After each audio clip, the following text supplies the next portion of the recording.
Hey everyone, Mark and Joey here on a Tuesday morning, talking PGA golf on this show. Very exciting 3 weeks coming up, and we're going to go through Jack's event, Canadian Open, U.S. Open. I mean, this couldn't be a better 3 weeks, Awesome. Particularly for us golf fans. But on top of that, the Canadian Open, which we'll talk about, which is personally important to us. But this week is Jack's event at the Memorial. An event that is going to be exciting for a number of reasons. One, it's only 2 weeks away from the U.S. Open, so a lot of guys prepping. It's going to be interesting to see how they play. Secondarily, Tiger is there, and after winning it 6 times, I think you said, Tiger coming to this event is huge. Yeah, so like I said, he's won it 6 times. Obviously, it's Jack's event, so it's no mystery that he was coming here. I said he would come here after the PGA Champs when we did our recap video. I said he was definitely going to come to this event. So, obviously provides a bunch of good stuff for golf fans going forward. One, Tiger should be ready for the U.S. Open. He should have a chance to win this week. And I think Jack will make it tough enough to maybe give him a good test so they're actually prepping for the U.S. Open. This will be about maybe 10 guys last start for the U.S. Open. Some guys will play the Canadian Open, but a lot of guys... The Canadian Open we'll talk about. Yeah, but a lot of guys this will be their last test. I know one of them's Spieth, one of them's Tiger. So... this is the last prep to get to the U.S. Open, so I think Jack will maybe make it a little bit tougher for them so they can actually work on what they need to do at the U.S. Open, because we know Pebble Beach is going to be thick, rough, very difficult. So it's great, but yeah, like you said, what a great 3 weeks of golf. What a great tournament this one will be. Anytime you have Tiger involved, and should have a chance to win, because like I said, the golf course, you got to feel pretty excited as a golf fan to watch it this weekend. And of course, it's Jack's event. Every time you win Jack's event, it's a big deal. It's a moment that everyone treasures. Shaking his hand. Unfortunately, we never know when the last time will be. He's obviously up to an age, but we're glad to see him still going. You know, his golf course has provided great moments, great tournaments. It hosted the Ryder Cup one time. And, you know, it's just a great finish, too. I always love 18 there because I feel like it's a great hole that's either birdie or bogey. So simply, and you can't ask for a better finish than what he's got there. And it's just a great tournament. Well, I think it's great to have a tournament that players feel so much warmth for, so much respect for Jack. It was like going to Arnie's tournament. As soon as Arnie wasn't there the next year, a bunch of guys decided they could take that time off. You know, with Jack, I think a lot of players are closer to Jack than they were to Arnie. I think it's one of those things that they totally respect him. Yeah. The date's better. Jack's the greatest player to ever play the game, next to the debate you can have with him and Tiger. But, you know, there's just so much. And Jack has been such an ambassador of the game with the players. Not only is he in the public, but he's been such a great supporter of players. I'm always amazed. Whenever they put players down and stuff like that, he always jumps to defense. The other thing I like about him as a designer, and he talks about this like you're talking about, he always says in his design, you don't have to keep making my courses longer. I'll just make them tougher. Yeah. He says he can do that anytime, and that's what he'll do this week, as you say, probably because going to the U.S. Open, he wants to give these guys a test. It's amazing to me, you know, obviously he's created more golf courses than anybody else, and he's able to tailor golf courses for the objective. You know, at Glen Abbey, he built that. It's probably the best. You and I have been only to a couple, but we watch them all on TV. And Glen Abbey is one of the greatest places to watch a tournament from. So that's another thing is Jack's design ability. Players are really, he calls this his course. That's even makes it more important. Yeah, I totally agree. And like you say, he's great design. He's always been an advocate, though, for the ball change because I think it angers him that they don't make courses tougher when I think if he had control of each event, like talk about the Canadian Open at Glen Abbey, I'm sure he would like to make it tough. You can easily turn a couple of those par 5s into par 4s. For some reason, they don't do it, probably for records and course records and all that stuff. So he doesn't get control of those events as much. Like, just because he designs the course, he doesn't get the control of the event. Exactly. This event, he gets to control it. So if he wants to make it tough, he will. If he doesn't, he doesn't. But he's always good. And even when guys don't want to play his event, I remember one time Rory didn't want to play his event because of the schedule. And he wrote Jack a letter. And he said and Jack said to Rory, I don't want a letter. Just tell me you're not coming in time so I can get someone who wants a chance and needs the chance in the event. I have total respect for you. These days, there's so many tournaments to play. You have to worry about scheduling, but he's so cool about it. He's like, just give me time so I can go get another player who could really use this event to change their career. So I think it's great. He's always been an advocate for the players. I think the dates helped his event over Arnie's. Sure. Arnie's in a big swing of California and Florida. Yeah. Although in Jack's event now is a little bit tougher date because the Canadian Open's right behind it, and then the U.S. Open. Although guys who don't play the week before majors will all play this event, and guys who play week before majors will skip this one and play the Canadian Open. So it's kind of really cool. These next 3 weeks of golf, you'll get big fields in all events, and yeah, I think it's just everyone loves participating in this event and getting the handshake if they win. Well, let's think about this week now. Let's talk more specifically about the golf tournament. Who's playing well? We're going to probably both agree on the guy who needs to play well for the game of golf. We talked about this in the last event. He faded on Sunday again. Jordan Spieth needs to have a good tournament here, be ready to go into the majors. I know he's able to. I'm preparing for the U.S. Open. I'm preparing for this. Preparing is winning too. We talked about that a little bit on the last show. I think Spieth needs to have a great tournament, not just an okay tournament with one bad day and all that kind of stuff like he's been doing. He needs a great tournament to walk into the U.S. Open. He's going to take next week off, going to the U.S. Open, ready to win. And the reason that's important, and we've talked about this, is Spieth is the only guy, pretty much the only guy young enough to take a run at Tiger and Jack's record. Already 3 majors, 25 years old. Yeah, so really, Jordan Spieth's the guy. Rory and Brooks are a little old. I'd say I'd rather have Rory over Brooks, too, if he was ever to get on a run. Obviously, we know he can't. I don't think his putting would ever help him or win enough to matter. But, yeah, Spieth's your guy. And really, when it comes down to it, of course, Spieth likes, too. So he should hopefully play well this week and continue the comments going in the U.S. Open. I'd like to see him try to win it, too. If he's close, I think he will try to win this one because this event would mean a little more. Instead of just continuing to hit that driver that he hits left, right, and almost never center. So, we'll see going forward, but Spieth, obviously a great player. He's great for the game. You need someone to chase on the records. He's a talkative guy. He's an emotional guy, which is always good if you want to bring fans in. You need a guy. You brought a great stat this morning. Yeah, not to interrupt there, but Colin Coward did a stat saying that the majors Brooks wins are always really low in viewership, and it's because he's so boring.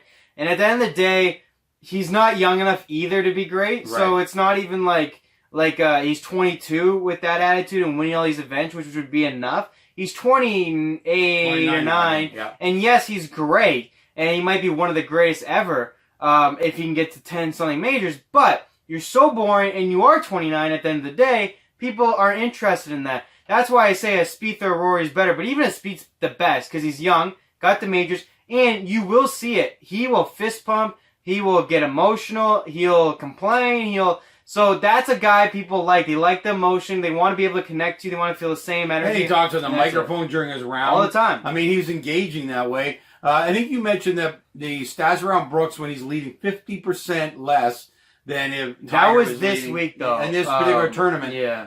But this is the PGA Championship. This is the challenge this guy has. He's not helping golf. I mean, I get it. He's a little bit of a surly guy. He doesn't like comments people have said about him. He made his way through Europe. Whatever his makeup, and maybe he's just that way. Maybe he's not quiet because, man, he can get on some issues.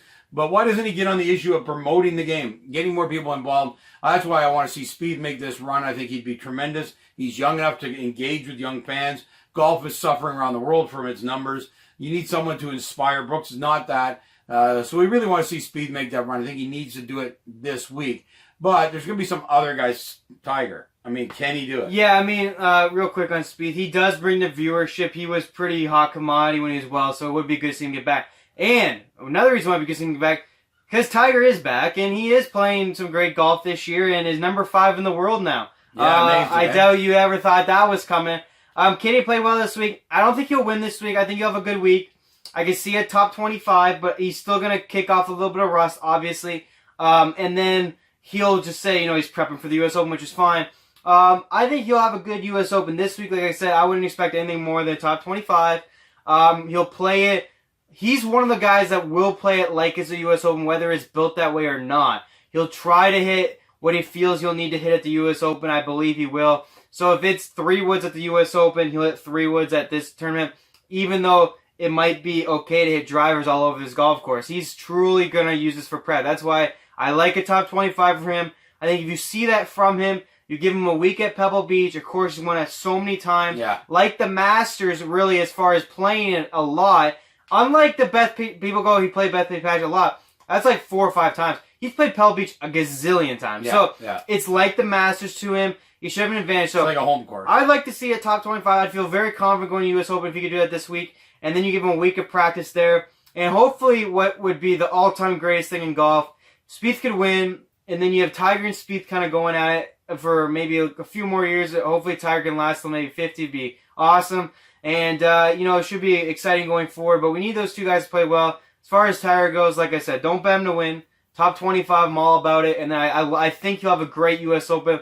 I would not be surprised if he's near the lead at the U.S. Open. I think, one, people believe he's back. I think if he's near the lead, people believe insane. Like it's Tiger of old. Like he still brings the viewership. He brings He's still the most important golfer by far. It's amazing. Not even close, by far. Yeah. Like when he's there, the numbers are insane. Unfortunately, we've got a vanilla group of golfers right now where there's no guy you have to watch. And that's why we need Spieth to get going, because we need a guy. That's happened. Arnie was first, Jack was second, Tiger was third. We need a guy that is so great, chasing records. That's what makes golf popular. And I'll tell you the great thing about Spieth is, like, they didn't even cheer for Brooks when he won it. They were actually cheering for DJ. But when Spieth was winning, I remember the chants of Jordan around golf courses. He's so young. And because he was so young, so great. But like I said, he's a talkative, he's emotional, fist pumps, all that great stuff. So Jordan could do that. Another thing is he has one of the biggest wins in Masters history. Yeah. He has one of the biggest chokes in Masters history. Then he has the amazing thing at the British Open. So he already has iconic moments. Yeah. So if he can get it going, you're right, it's important. I think also, too, like I said, it would be good to see him if he can do it now. Because how long is Tiger going to last? I believe Tiger going to last till 50 as soon as he stays healthy. He's going to be in and out every week. He won't be as consistent as when he was young, but if he can get 10 in the big events, that's all that really matters. Right. So if he had Spieth right now, get hot at the same time, it'd be really cool to see that going forward. But yeah, it has to be him, and if not, hopefully Tiger can keep us in tune for a little while till that day comes with him. But I think the U.S. Open will be great. I think these next few weeks will be great, and starting with this week, I think hopefully you'll have Tiger around for the weekend at least, and then maybe Spieth can make a run at the title. We need these guys to start winning on a regular basis. Spieth plays a lot of golf. Yeah. We need him to start winning. A lot of disappointing golf, unfortunately. Yeah, but if he starts winning, at least he plays a lot. Yeah, exactly. Well, here's what we're going to do on Wednesday. We've actually got a little bit of a reason why Spieth's had trouble that no one has talked about, no one's thinking about. Our Wednesday show, we're going to feature in on what happened to Spieth, the timing of when it happened, and what he might have to do to get it all back. We recognize a different thing than a lot of people think that has gone into the troubles he's had. Talk about that Wednesday when we talk more about the tournament. But I do want to get to the fact the following week, Canadian Open, we have been saddled with the worst possible date for so many years. I don't even know the years, but I know the whole time you've ever been interested in golf, we've had this horrible date playing the week after the British Open. We want to give credit to RBC. They went out and sponsored a whole bunch of guys to force them to come, which has given us some pretty good fields. I mean, pretty good, but not fantastic. Well, if you look at our winners, and you also felt that the guys were there out of requirement as opposed to I want to go and play in the Canadian Open. Most of them were pretty good because DJ is such a terrible interview, but such a positive guy. He's here because he loves people love DJ. He just loves DJ. Whenever they say why are you here, well, I love it. It's Canada, and my father-in-law is Wayne Gretzky, and I feel I should be here because of that. But he would come and play as hard as he could play. And be talking great about it. Other guys, I kind of felt like RBC almost forced them to come, but they played some good golf. I just didn't find from week to week their emotions were the same. The Canadian Open might have been. My only defense is that Jason Day did come and win this event after almost winning the British Open the week before on a Monday. Yeah, and then he came and won our event. Yeah. DJ has won our event. Last year was a decent field, although unfortunately all the new guys missed the cut last year. Actually, Jonathan Vegas for some reason has been our number one winner. Why is that? Weird, man. It's weird. And Furyk. Well, Furyk was great because he came on his own all the time. And well, so did Furyk can't compete anymore at Glen Abbey, but at Hamilton, you never know. Yeah. It's going to be a different setup for them. It's going to be really tight. And I don't know how they'll feel about it, but it will hopefully prepare them for the U.S. Open. But really, yeah, you got a great field. You got Brooks, you got Rory, you got DJ. Well, this date change is amazing. You got all these guys coming. I mean, a lot of them came last year. Brooks came last year. They missed the cut. But yeah, Rory is obviously the big name coming. Yeah. Brooks, like I said, DJ. It's just awesome to have this date. The weather, I don't know if they'll like it. It'll be a little in and out. It's not great right now. We'll see next week. But right now, it's been miserable the whole spring. But hopefully it'll break clear. And we'll get a great week. The one thing you did mention quickly there was the change in venue. So for guys like me who have been around quite a while, I think the last time they were in Hamilton, I took you and a couple of your buddies. You're only like 7 or 8 years old. And anyway, changed to Hamilton Golf and Country Club this year from Glen Abbey. Personally, not a fan. The players love it's an old style course. I don't know, it might be 100 years old. And the players like it and they're going to like it this year even more because more like U.S. Open. Tight, trees, rough. From a fan perspective, very difficult to watch the tournament. I went to 1 year, and it's really not that fan friendly because it wasn't built to hold the Canadian Open. It was built as a private club, as opposed to Glen Abbey, which is probably one of the best viewing golf courses there is. Because Jack built it to be the Canadian Open. So I feel a little bad that it's moving, but I know the players like it. They may not like it so much because the last time I heard Toronto traffic might not have been as bad. But the golf course in Hamilton, it's right in the middle of our cesspool of traffic here. You probably don't follow it, but we're the #1 now, longest commute to work in all of North America. You probably think it's Los Angeles, but it's not any longer. It's here. So our players are not going to be able to get to some of the events they want to, like the Blue Jay games and going to dinners down in Toronto. One thing they have done is they have Florida Georgia Line doing a concert there. Yeah. So they've brought some events to Hamilton, so hopefully the players don't have to go too far. I think also, though, because it's before a major instead of after a major, it's more serious and more prep for the U.S. Open. Good point. So maybe a less urgency to go down to Toronto, where before it was after the British Open. So a lot of guys were letting loose. So really, like you said, they played well, but did they put the full prep in? I doubt it. Now they'll put the full prep in because they're preparing for the U.S. Open. Otherwise, they wouldn't bother. So. Obviously, though, like I said, great field. We're real excited for it. It's going to continue to grow. Unfortunately, the U.S. Open is all the way over in California this year, so there is a time change. If they ever brought the U.S. Open kind of east you think they'll match it up? They'll match it up closely. I think you'll get even more guys.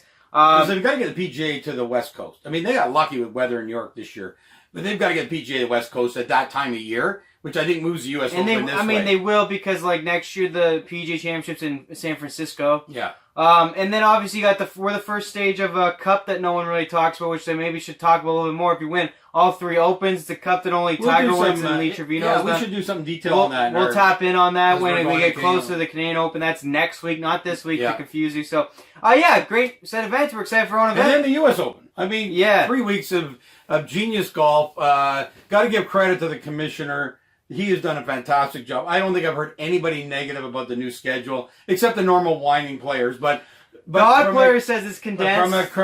But again, I love to see a sport thinking about the fans. You and I have this discussion a lot. That the players are thought of more. The people doing the activity are thought. But we're the fans. We pay all the money. We watch TV. We generate the income. These guys all make their money, and they complain about stuff all the time.